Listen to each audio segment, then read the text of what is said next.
नमस्कार दोस्तों, स्वागत है आप सभी साथियों का एक स्मार्ट स्टडी पर। साथियों, आज 27 फरवरी 2024 और आज एसएससी जीडी का पेपर था जिसका पहले शिफ्ट का पेपर हो चुका है। आज की इस क्लास में आज पहले शिफ्ट में पूछे गए क्वेश्चन आंसर को देखेंगे। तो जो साथी लोग आज पेपर देकर आए हैं पहले शिफ्ट में, वो तो मिला लीजिएगा कि आपने जो आंसर किया है सेंटर में वो सही है या गलत है। और जिनका पेपर अभी आने वाले दिनों में होने वाला है साथियों, आप सभी के लिए रामबाण क्लास है, क्योंकि हर शिफ्ट में क्वेश्चन रिपीट हो रहे हैं। आपका पेपर कब है वो आप हमें कमेंट बॉक्स में कमेंट करके जरूर बता देना। चलिए देख लेते हैं आज के पहले शिफ्ट में पूछे गए क्वेश्चन आंसर।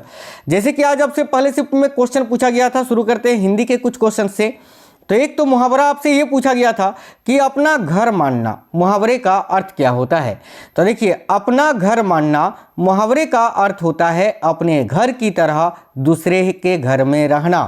ठीक है, अपने घर की तरह दूसरे के घर में रहना, यही अपना घर मानना मुहावरे का अर्थ होता है।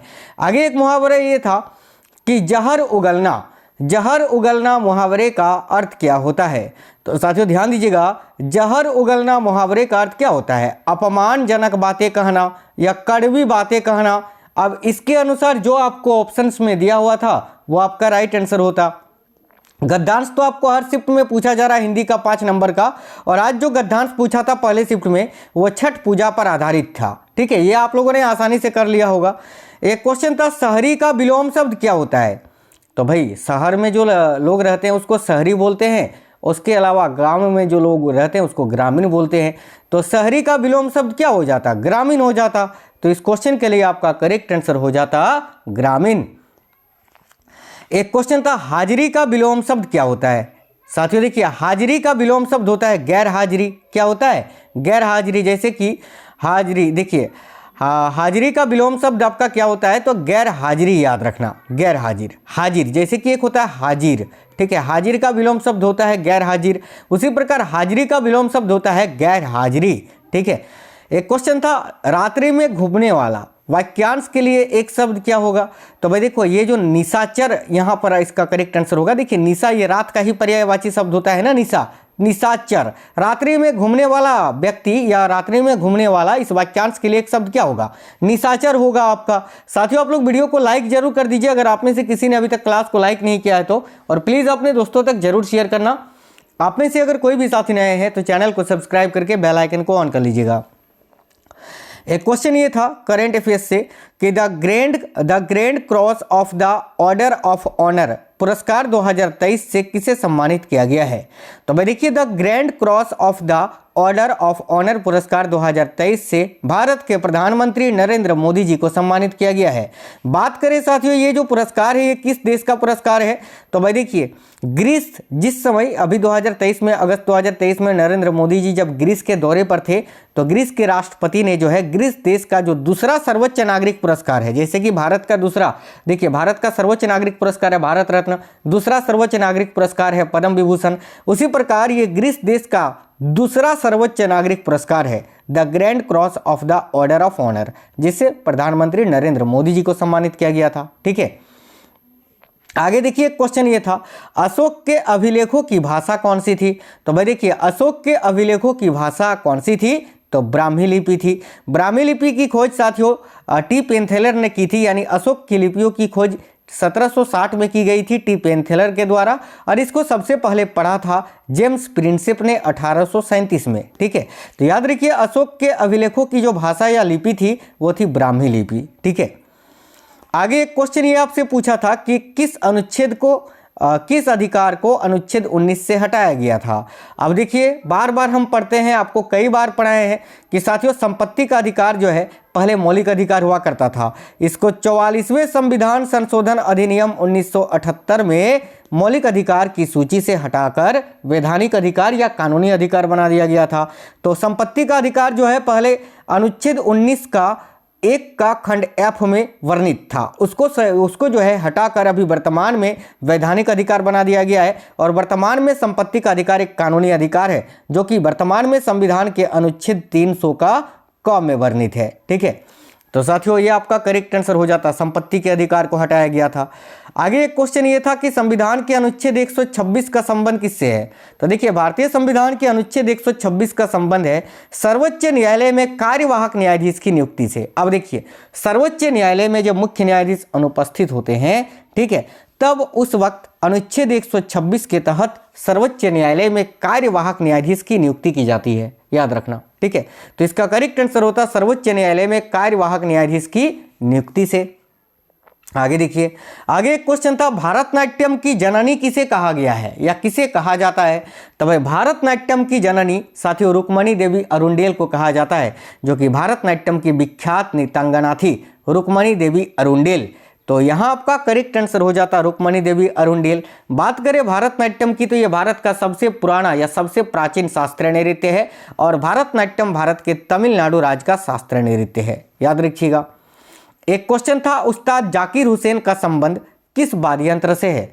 तो भाई उस्ताद जाकिर हुसैन का संबंध किस वाद्य यंत्र से है साथियों? तो तबला वादन से है भाई, तो करेक्ट होता तबला वादन से। याद रखना अभी 2024 में उस्ताद जाकिर हुसैन ने एक साथ एक ही रात में 3 ग्रैमी अवार्ड जीता है, 3। इससे पहले 2 बार ग्रैमी अवार्ड इन्होंने जीत चुका था, है ना। जाकिर हुसैन ने इससे पहले 2 बार जो है 2024 से पहले 2 बार ग्रैमी अवार्ड जीते थे पहले, और अभी 2024 में एक साथ 3 पुरस्कार जीते हैं ग्रैमी में, यानी टोटल ग्रैमी पुरस्कार में 5 अवार्ड जीते हैं। किसने? तो जाकिर हुसैन ने अब तक अपनी पूरी लाइफ में, याद रखना, जिनका संबंध है तबला वादन से।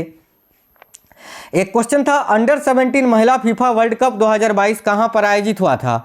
तो देखिए अंडर 17 महिला फीफा वर्ल्ड कप 2022 जो है ये भारत में आयोजित हुआ था, तो इसका करेक्ट आंसर होता भारत में, भारत के मुंबई में ये आयोजित हुआ था।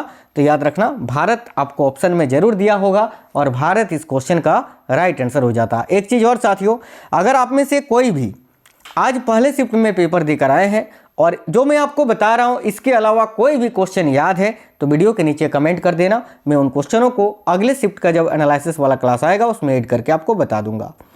एक क्वेश्चन था, 2011 की जनगणना के अनुसार भारत की साक्षरता दर कितनी थी? ये क्वेश्चन तो 5 बार रिपीट हो चुका है अभी तक, है ना। कल भी पूछा था, उससे पहले भी पूछ चुका है, आज फिर से पूछा है। तो 2011 की जनगणना के अनुसार भारत की साक्षरता दर की बात करें तो 74.04% है। और 2011 की जनगणना के अनुसार भारत का कौन सा राज्य है जिसकी साक्षरता दर सबसे अधिक है? तो याद रखना केरल का। और किस राज्य का सबसे कम है? तो याद रखना बिहार का। अगर पूछे 2011 की जनगणना के अनुसार किस केंद्र शासित प्रदेश का साक्षरता दर सबसे अधिक है? तो भाई याद रखिएगा लक्षद्वीप का। और अगर पूछे 2011 की जनगणना के अनुसार किस केंद्र शासित प्रदेश का साक्षरता दर सबसे कम है? तो याद रखिएगा दादरा एवं नगर हवेली का, ठीक है। चलिए आगे देखते हैं। आगे आपसे एक क्वेश्चन ये पूछा था, तापमान का ऐसा मात्रक क्या होता है? तो भाई तापमान का ऐसा मात्रक केल्विन होता है साथियों। बड़ा ही सरल क्वेश्चन था साइंस का ये, तो केल्विन यहाँ आपका करेक्ट आंसर हो जाता। और हिंदी में साथियों तत्सम 2 पूछे थे, एक तो कछुआ का आपसे पूछा था, तो कछुआ का तत्सम रूप क्या होता है? तो देखिए कछुआ का तत्सम रूप होता है कच्छप। क्या होता है? कच्छप होता है। कछुआ का तत्सम रूप क्या होता है भाई? तो कच्छप होता है। तो इस क्वेश्चन का करेक्ट आंसर आपका कच्छप हो जाता। आगे देखिए क्वेश्चन था, आरती का तत्सम रूप क्या होता है?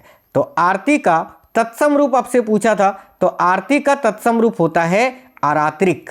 क्या होता है? आरात्रिक होता है, याद रखना आरात्रिक। यहां आपको करेक्ट करना था साथियों।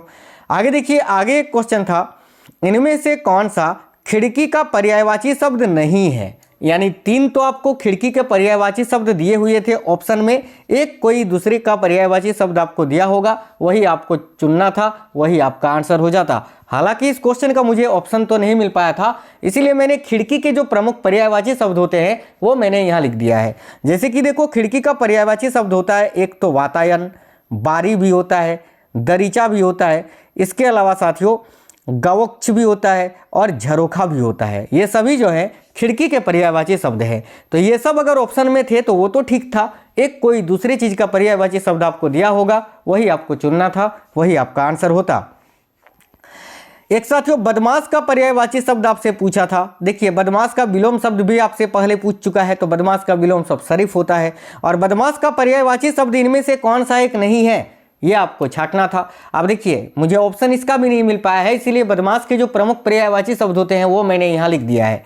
जैसे कि बदमाश होता है दुष्ट होता है, खल होता है, लुच्चा, लफंगा, दुर्जन, गुंडा, ये सभी जो है बदमाश का ही जो है पर्यायवाची शब्द होता है। तो ये जो ऑप्शन थे वो तो ठीक था, एक कोई दूसरा ऑप्शन आपको दिया हुआ था, वही आपका आंसर होता। आगे साथियों एक क्वेश्चन पूछा था कि इनमें से किसको 2023 में पद्मश्री पुरस्कार मिला था। अब देखिए ये क्वेश्चन बाय ऑप्शन बनाना था साथियों, ऑप्शन के अनुसार ही बनाना था, क्योंकि 91 लोगों को कुल 2023 में पद्मश्री पुरस्कार दिया गया था, है ना। हाँ, शायद 91 लोगों को ही दिया गया था, तो वह कोई भी ऑप्शन में हो सकता है। ये क्वेश्चन आपका ऑप्शन के अनुसार ही बनता। आगे एक क्वेश्चन ये था, बेरोजगारी का मुख्य कारण क्या होता है। ये भी क्वेश्चन आपको ऑप्शन के अनुसार ही बनाना था। हालांकि मैंने लिख दिया है बेरोजगारी का जो मुख्य कारण होते हैं, जैसे कि अधिक जनसंख्या होता है, निम्न कौशल स्तर होता है, नियोजन की विफलता होता है, दोषपूर्ण शिक्षा प्रणाली होता है, धीमी आर्थिक वृद्धि विकास और पूंजी की कमी भी होता है। तो भाई इनमें से जो भी आपको ऑप्शन में दिया हुआ था वही आपका आंसर होता। अब ऑप्शन में क्या था आप हमें कमेंट बॉक्स में बताना। क्लास आपको कैसे लगे हैं साथियों कमेंट बॉक्स में बताइएगा। चैनल के अंदर मैंने बहुत ही इंपॉर्टेंट टॉपिक आपको करवाए हैं, वो सब आप लोग देख लेना। और 2.0 में मैंने हर एक वो टॉपिक करा दिया है जिससे अभी तक जीडी ने क्वेश्चंस पूछा है, ठीक है। तो वहाँ से देखकर जाओगे तो आपका कोई भी क्वेश्चन नहीं छूटेगा। साथियों क्लास को लाइक जरूर कर देना, कमेंट बॉक्स में बताना आपको क्वेश्चंस कैसे लगे हैं। कोई भी क्वेश्चन अगर याद है तो कमेंट कर देना। मिलेंगे नेक्स्ट वीडियो में, तब तक के लिए जय हिंद, वंदे मातरम।